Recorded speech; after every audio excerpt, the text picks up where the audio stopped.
Welcome, ACSA family and friends. Welcome back, as it were, to Common Purpose, Uncommon Times. We need that intro to Welcome Back, Cotter. I think that music would be appropriate. And for those new administrators out there, just Google it. It was a classic. But as we told you a while back, we'll have the show when we have folks that want to come on and share some important work with you. And we certainly have that tonight. Really excited. And we'll get to this in just a minute. But we have best-selling author, motivational speaker, and former starting quarterback joining us tonight to talk about the work that Franklin Covey is doing around accelerating learning, learning recovery, and leadership in me in school. So it's going to be exciting tonight. Before we get to that, just a couple of quick updates and big thank yous. I want to thank all of you for your advocacy. The governor's reopening efforts were hanging the balance, and they were being tilted in a direction that wasn't going to support you. It wasn't going to support your students, more importantly. You amplified your voices. You called, you texted, you emailed. You told them exactly what our students needed to safely return to in-person instruction. And the governor and the legislature listened. Now, I don't know of any perfect bills that we see in Sacramento. This is by far, or far from rather, perfect. There's some things we don't love about it, but our bottom line points, our lines in the sand that you gave us, they listened to those, and our students are going to benefit because of it. So thank you for that. And then pay attention to our advocacy page, our GR page this week. Wednesday, we've got a state board meeting where they're going to be talking about state testing. And we all know that you folks are advocating for using data to drive and inform instruction, not for state and federal accountability purposes, especially when the data are neither valid nor reliable. So we're going to ask you to raise your voice again this week. So look to the GR page for that. But without further ado, let's jump into tonight's topic. We're so very, very excited to have Sean Covey, the president of Franklin Covey Education. As I said, he's a best-selling author. He's a motivational speaker and educator. As I also said, he was a starting quarterback, but Sean doesn't know how excited I've been for 2 weeks to get him on. When I was on my mission, I used a Franklin day planner. That was my introduction to trying to schedule my time. And then when I was in high school playing football, my lucky shirt was a BYU football shirt the year that Sean was a quarterback. And I wore that every game.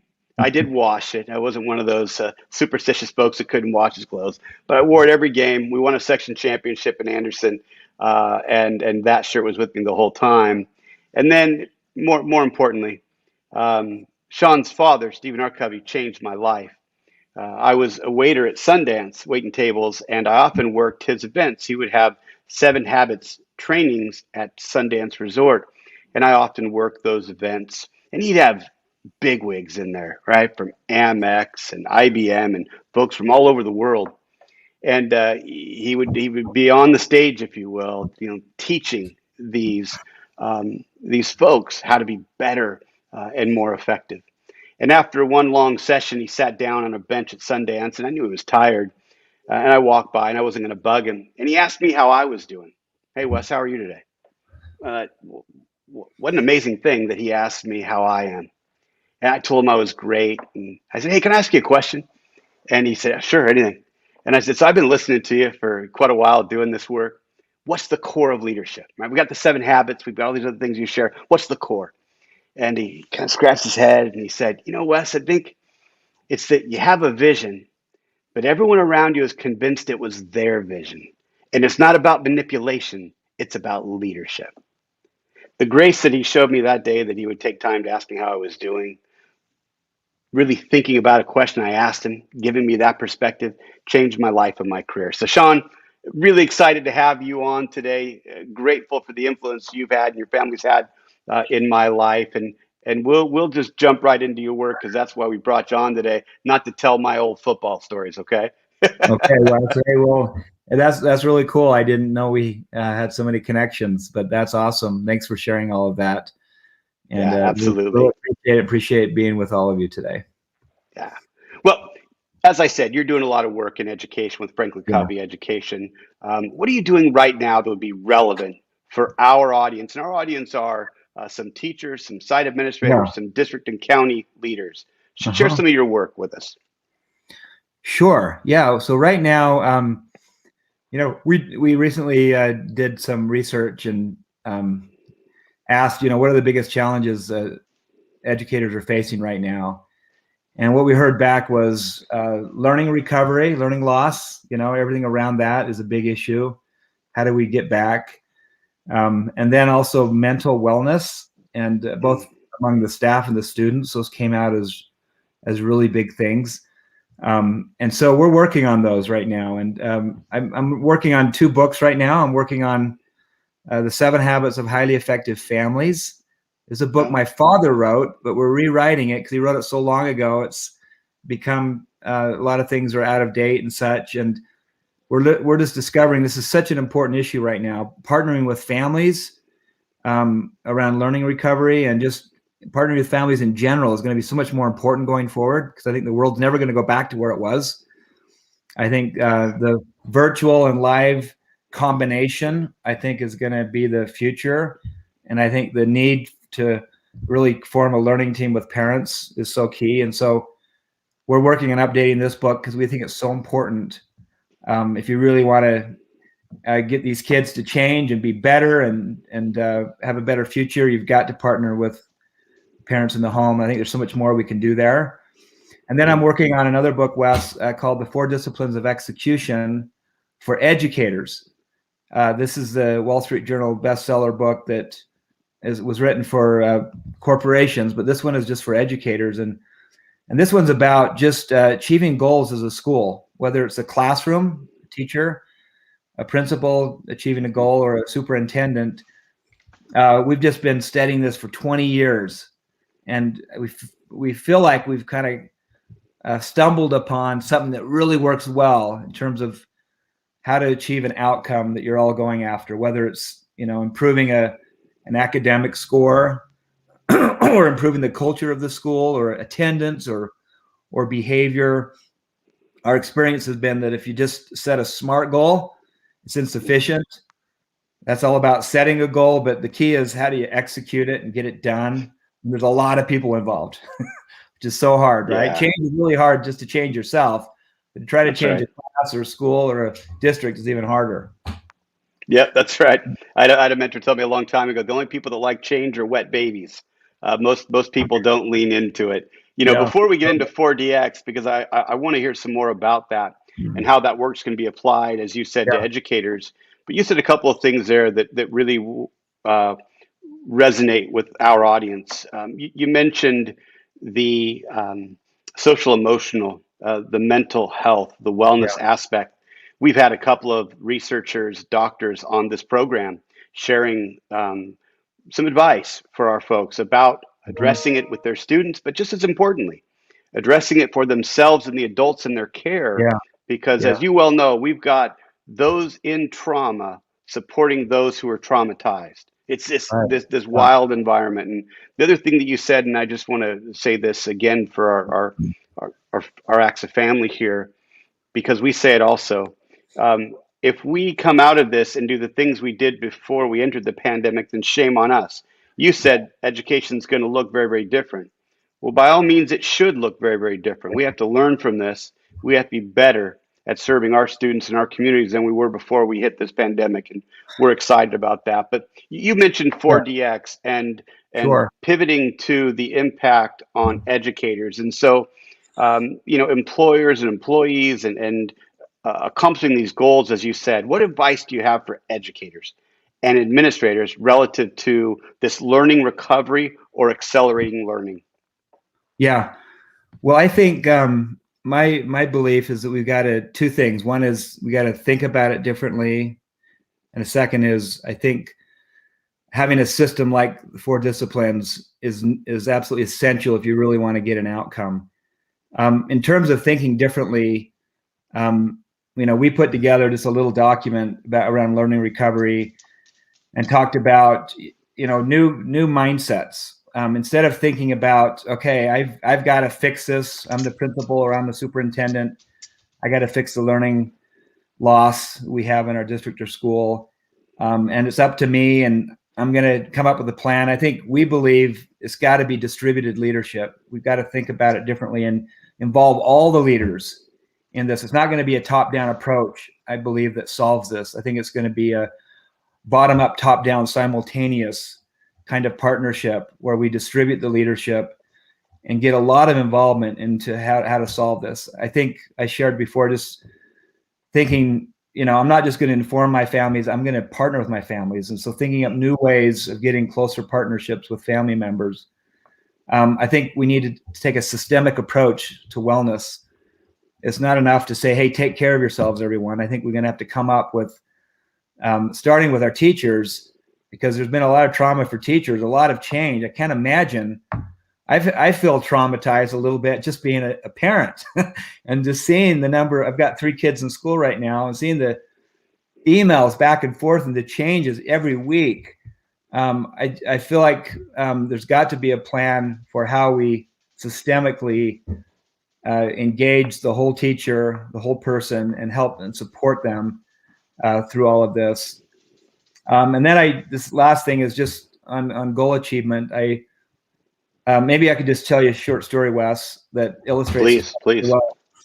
In the 1950s, Eisenhower was the president.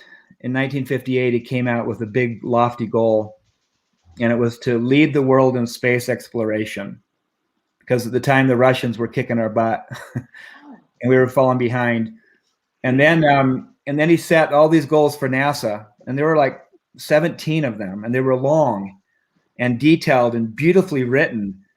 And the problem is it was so complicated, nobody could act on it, right? And then 1961, John F. Kennedy comes in, and he says, our goal is to get a man to the moon and back before the end of this decade. Yeah. And by going from all these lofty 15 priorities down to 1, he galvanized NASA for the first time. They became so engaged. And they quickly figured out, hey, we can do everything he just said, except we haven't figured out propulsion, life support, and I forget the other one. There were 3 things they had to solve for, but they put disproportionate focus on propulsion, getting off the ground, and life support, and navigation was the 3rd. Okay. And they figured those out in a matter of 8 years. But in 1969, they landed on the moon. We had no business being on the moon in 1969. Okay, we have more power technology in this phone than that big spaceship had. But I'm telling you, the power of focus and writing a goal from X to Y by when, and we teach in the 4 disciplines that everyone thinks you can have 3, 5, 7, 12 initiatives. You can't. You can have 1 or 2 most. We recommend 1. And so I'd recommend for teachers, for principals, for superintendents, narrow down your goals. Find your John F. Kennedy equivalent. If we could just solve this problem, maybe it's an equity problem, maybe it's an attendance problem, maybe it's you've got to get those reading proficiency scores up. But I'm telling you, put disproportionate focus on the one thing. All the other things will take care of themselves. Okay, it's like an air traffic controller has to land 1 plane at a time, right? All the other planes are circling in the air. He's keeping track of them. Your other goals will still be in the air because you can't give up on those either. But what's the one thing that if you accomplish would make all the difference? So the 4 disciplines teaches that, and then how to create lead measures instead of focusing on lag measures, and then the need for scoreboarding, public scoreboards, so everyone knows if you're winning or losing really quickly, and then the need for a weekly cadence of accountability. So I just feel like coming up with your own John F. Kennedy equivalent is one of the key things for learning recovery, instead of having the Eisenhower approach of lofty 15 ideas that really are too hard to execute on. No, that's great. So much there that you said. When I took a look at your 7 effective paradigms for learning recovery, you hit on some of those really important topics: shared decision-making and leadership. And our folks know that when they involve everybody on their campus, in their district, in their county, they're going to be better informed, and there's going to be better buy-in. Also, what you said about parents, we know that, parental communication or caregiver communication is just not a box to check. It's a powerful lever and support metric for our students. They know their students best. They are invaluable allies, and I love that part too. The keep it simple method. I also Yeah, appreciated that. But you hit on something there at the end that I wanted to dive a little deeper into. sure. Here at ACSA, um, we talk about equity, honoring diversity all the time. Hmm. And we talk about the inequities in our system and how it's our job as educators to eliminate those inequities, right? To provide the support our students need when they need it. And you in the 7 effective paradigms bring this up, and you just mentioned it as well. So can you dig a Yeah, little deeper into the importance of an equity lens relative to accelerating learning or learning recovery? sure. Well, I'll just start with my own experience. I feel like this last year, my kids were at home learning online the whole year. My oldest son was playing football. They allowed football games in Utah. I know they didn't in California, but it was really strict, and they had all kinds of protocols. And if my son's brother was sitting next to somebody that came down with COVID at school because we had a off on kind of schedule, then my son couldn't play football. So everyone stayed home and have been home most of the year up until just a couple months ago. We've had, I think, severe learning loss in our home. And I feel like my kids haven't learned nearly as much as they would have had they been live in school in the traditional way. That said, I also look at this and think, I'm a dedicated parent. My wife is too, and we have access to Wi-Fi and computers. And I just can't imagine what other kids have gone through that might not have the same dedicated parents or access. And so clearly the equity gap has been expanded, I'm sure, through this last year. So it's a real issue for sure. And I think it starts for me. My opinion is it starts with our own unconscious biases, Hmm. and I think to have unconscious bias is human. And just saying the term unconscious bias, I think we all can immediately understand what that means. Sometimes we have biases and we're conscious of them, and sometimes we're not, right? And I think we have all kinds of biases around gender, around race, around height and weight, and education levels, and background, and personalities, and political affiliation, and these get in the way in a major way. They get in the way, and sometimes they can be positive biases, sometimes benign, and sometimes negative. I just think it starts there. You mentioned we work with schools. We have a leadership program called Leader in Me. And what we've learned is that the schools that are doing well with this program, they have these paradigms, the way they view children. And 2 of the foundational paradigms we teach are that everyone has genius and everyone can be a leader. And I'm telling you, these paradigms are so powerful. And when we first started this program, we started with one school that kind of modeled this so well. And I remember visiting the school. It's called A.B. Combs Elementary in Raleigh, North Carolina, 50% free and reduced, and 28 languages spoken in the school. And I visited this school that was just named the #1 magnet school in the country. And I came home and I said, "Oh my gosh, Rebecca, this is my wife, we've got to move. I want our kids to go to this school." And she said, "Well, what was different about the school?" And I said, "Well, it was incredibly diverse. But what I felt there that was different than I've ever felt before to that degree was every adult in the school believed that every child was a genius. Hmm. You could feel it. It was this overall paradigm that you've got leadership and you do too, and you're good with audio visual, and you're good at talking, and you're going to And so they put all the kids in leadership roles. Every student, 830 students, had leadership roles and responsibilities. But it was this, you talk about equity. I've never felt equity like I felt that day when I visited this school and saw the way they saw the worth and potential of every student and celebrated it. Not just the traditional talents, but all kinds of talents. And so I just think it starts with our own mindsets and how we view each other and how we view our students, and starting with the idea that, you know what, we all have genius and everyone can be a leader. And let's acknowledge we've got some biases, that some of which we're aware of and some that we're not. And let's work on those. And it's okay. I have blind spots and so do you, and let's help each other.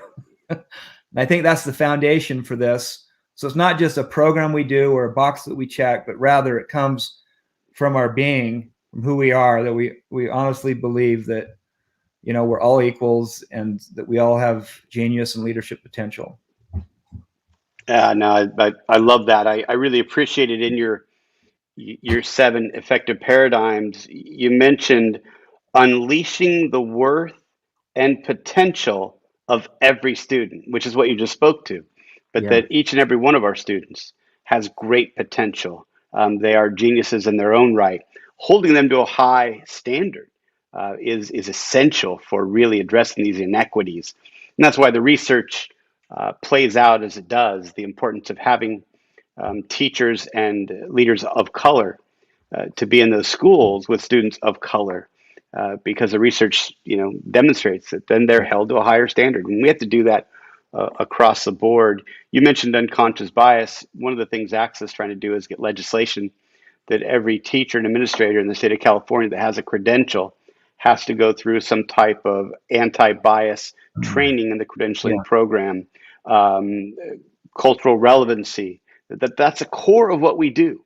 Before we can be with our most important asset in the state of California, our students, you have to have gone through, intentionally engage this. And so I just really appreciated, what you had to say about that, also what I had read about your work. You mentioned Leader in Me. Are there other elements of Leader in Me that you think that have helped students in particular during this pandemic, that have impacted them in a positive way? Yeah, sure. Yeah, well, yeah, thanks. So we work right now with 2,500 Leader in Me schools in the United States and 2,500 outside the US. It's about 5,000. And basically think about a school that, teaches the traditional topics, and they also teach personal leadership. That's what the Leader in Me is. But things that make it work, because we've heard from so many schools, oh my gosh, we're so glad to have this foundation, because when we've been able to ride out this pandemic a lot better because we have this foundation. But some of the things that are different is, one, we teach the 7 habits to the adults and the students, so they learn to be proactive and begin with the end in mind and set and achieve goals and to think win-win. So some of these are personal and some are interpersonal, and that gives a foundation that's really helpful. Another thing we teach is sharpen the saw. That's habit 7. It's about staying balanced, body, heart, mind, and spirit. So this has been huge for the teachers. They have systems for sharpening the saw and renewing the whole person. Goal setting, the 4 disciplines are used by the students as well. And this has been really helpful. We've heard so many stories of teachers that have said, we've continued with our goals virtually because we have a classroom goal, and sometimes we usually have an academic goal and everyone has a personal goal. And we've continued with these academic goals through the pandemic, and that's been a great way of creating community and bringing people together. And then the leadership roles too, where the whole idea is turn the school over to the kids, let them run as much as they can, and you be in the background to support. That's been so helpful as well. So all these systems have been really helpful, especially during a time like this where there's such disconnect, right? Sometimes you just feel like I don't even know where my kids are. I can't get people to respond. These kinds of systemic approaches that build culture have just been, essential. No, that's huge. And I think about putting first things first, right? One of those Yeah, lessons that I learned from the Coveys a long time ago, especially now in the pandemic. What are those things that really are important that we should be focusing on? As you heard me probably do in my intro, even as a state here, the State Board of Education, our leadership really needs to put first things first. What are the things we should be working on right now, focusing on right now? Certainly, whole child, whole adult support, SEL. That's first things first right now, and not to I be think worried so. about how are we going to name, blame, and shame people in this accountability rubric. But there are lots of things like that. Um, Yeah, I, some of the people are mentioning in the comments that they've already signed up for the podcast, which I think is really really cool. yeah, The leader in me. Let me ask you to look forward a little bit, yeah, sure. because we're talking about a lot of things we're learning. You mentioned the research, and thank you for kind of bringing that research to us and to the work. But as you think about the academic impacts of COVID, the social emotional impacts, what are you anticipating lies ahead for our students and our educators looking forward? Yeah. Well, a few things come to mind. One is I do think it's an opportunity. Um, when the pandemic hit, I work at Franklin Covey, and we work with corporations and schools and colleges, and we do a lot of live training, right? So you can imagine the panic that went through our heads when this hit, and we went through a lot of pain, but we quickly switched to doing virtually and became experts at Zoom and Microsoft Teams Yeah. and StreamYard and that we were using, and within 3 months we had shifted our entire business, and so many good things have come out of this. We realized, hey, you can do this, and we found that our scores were just as high doing them virtually as they were live. So it's transformed our business. I hope that we can transform a lot of aspects of education, that we can embrace technology and know where it's really helpful and where it's not. But I see a blend happening there. I think this whole person wellness has been brought to the surface more than ever before. I think that's going to become a bigger priority. And then I hope that I hope there's some other things we haven't even thought of yet that can change. I feel like we've got all this stimulus money, 3 rounds of it, from starting in March and then to December, and the new one was just passed. That's going to help us for years to come, especially Title I schools. That's a great blessing, I believe. I recall a story that my colleague told me the other day. In 1665, Sir Isaac Newton is going to Trinity College in Cambridge, and the pandemic hits, Great Plague of London, which, I mean, it wiped out like 20% of the population in London. Can you imagine? Wow. And he's sent home to Northern England as a form of quarantine at the time.